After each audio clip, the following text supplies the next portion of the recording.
ഇവ എന്തായി കാണിക്കുന്നത്? എടാ ഇത് നിന്റെ പിയാനോ അല്ല, എന്റെ ആകെയുള്ള 3 മീശയാ. കൊട്ടിക്കളിക്കാൻ നിനക്ക് എന്തെങ്കിലും വേണമെന്ന് നിർബന്ധം ഉണ്ടെങ്കിൽ അപ്പുറത്തൊരു മുള്ളമ്മന്നിയുണ്ട്, അവന്റെ മുള്ളെടുക്കുക. എടാ എന്റെ ഡാഡി എങ്ങാനും അറിഞ്ഞാണ്ടല്ല, എവിടെയോ വച്ച് തിന്ന പോലെ തോന്നുന്നു. രമണിയുടെ കല്യാണത്തിനാണോ?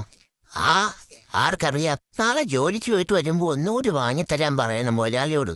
അല്ലെങ്കിൽ മുതലാളി എന്നും പറഞ്ഞ് ഇങ്ങനെ നടക്കുന്നത് എന്തിനാ? പറയുമ്പോ എന്തായാലും 2 വാങ്ങിക്കൊണ്ടുവരാൻ പറയണം. എടാ സുഗുണ, വാടാ കുളിക്കാൻ എന്റെ പട്ടി വരും. നീ തന്നല്ലേ പട്ടി? നെയ്, മുതലാളിയാണെന്ന് പറഞ്ഞ് ഒരുമാതിരി ഓക്കണങ്കര പറഞ്ഞാൽ പഠിച്ചിട്ടുണ്ടല്ലോ. അതെ വീട് സുഗുണ, നീ വാ കുളിക്ക. അതൊന്നും പറ്റില്ല, കുളിച്ചാ ഞാൻ വല്ല അസുഖം വന്ന് മരിച്ചു. അതെന്താ?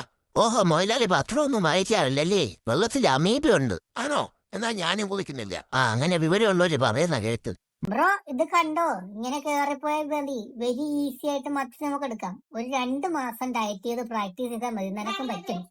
നീയൊക്കെ എവിടെന്ന് കുട്ടിയും പഠിച്ചോണ്ട് വരുന്നതാ? ഒരു നേരം മത്തിന 2 മാസം പട്ടിണി കിടക്കണം അല്ലേ? നിന്റെ ബുദ്ധി വിമാനം തന്നെ. ഇതുപോലെ പുഴുവിനും ഉണ്ടായതാണോ? ഞാൻ അപ്പോഴേ പറഞ്ഞില്ലേ ബ്രോ, ഞാൻ വേറെ ലെവലാണെന്ന്.